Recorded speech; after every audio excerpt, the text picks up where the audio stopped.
খুনি হাসিনার চোখে পড়েছে ওই কবিতা। শামীম শিকদার তখন ছোট, এত দূর বোঝে নাই এই কবিতা শেয়ার করলে কি হইবে।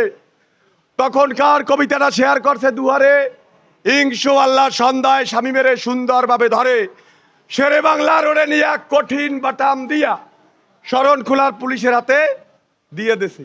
ওই মামলার 1 নাম্বার আসামি শামীম শিকদার, 2 নাম্বার আসামি সোহাগ তালুকদার, এইরকম আসামি করে একটা সাইবার মামলা দিয়া তিলে তিলে ওই মামলায় আমরা একাধিকবার জেল কেটেছি।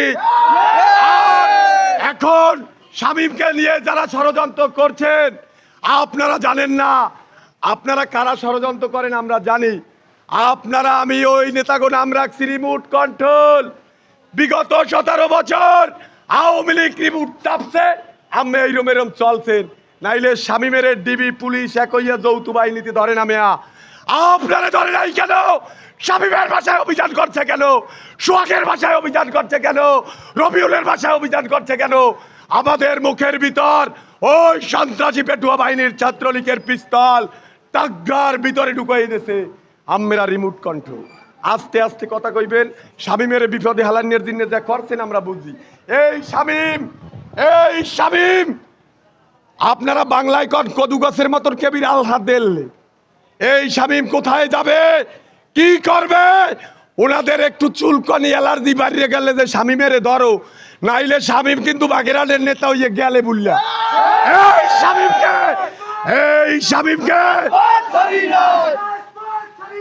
শামীম ভাই ভয় নাই, আমরা তোমায় ভুলি নাই।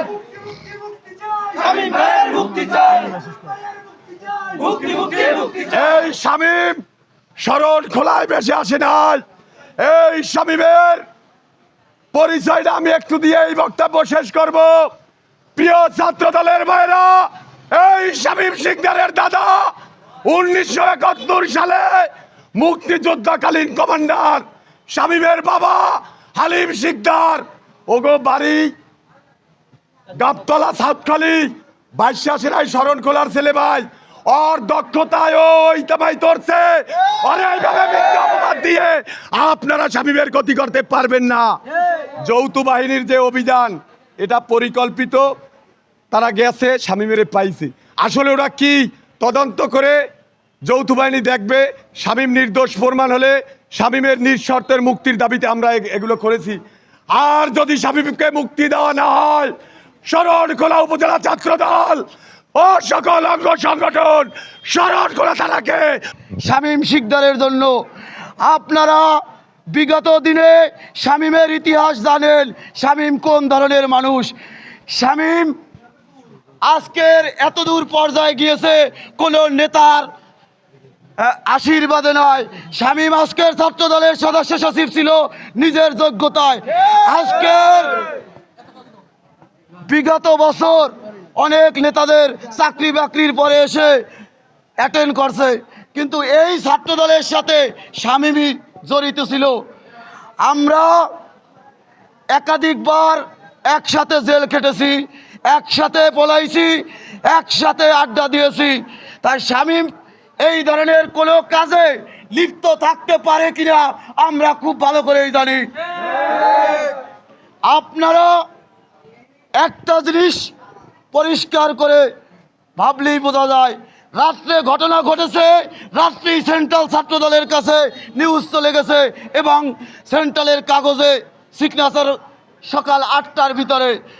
যদি কোনো ধরনের ষড়যন্ত্র না থাকতো তাইলে এত দ্রুত সেন্ট্রাল জানতেও পারতো না এবং পদক্ষেপ নিতে পারতো না।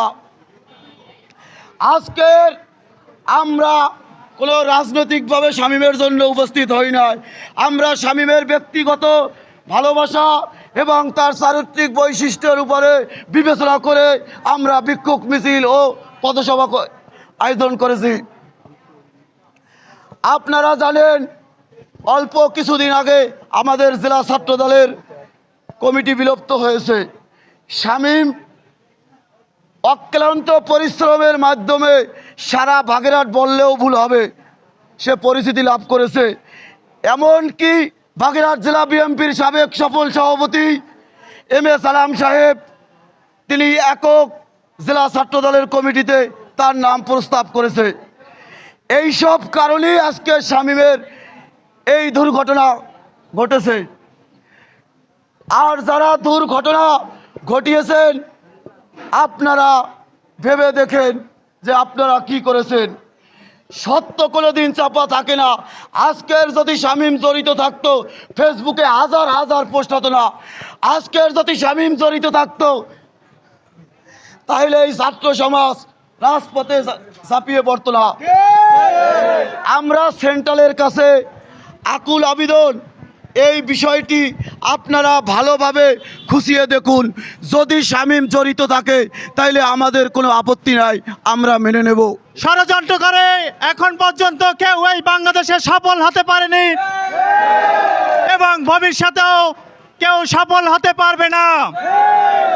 তাই আমরা শরণখোলার সর্বস্তরের সাধারণ মানুষ আজ একত্রিত হয়েছে। সেই ষড়যন্ত্রকারীদের হাতকে আমরা ভেঙে দেব এবং আমরা জানি আইনের ঊর্ধ্বে কেউ নয়। সেই খুলনায় আমরা দেখেছি যৌথ বাহিনী তাকে গ্রেপ্তার করেছে।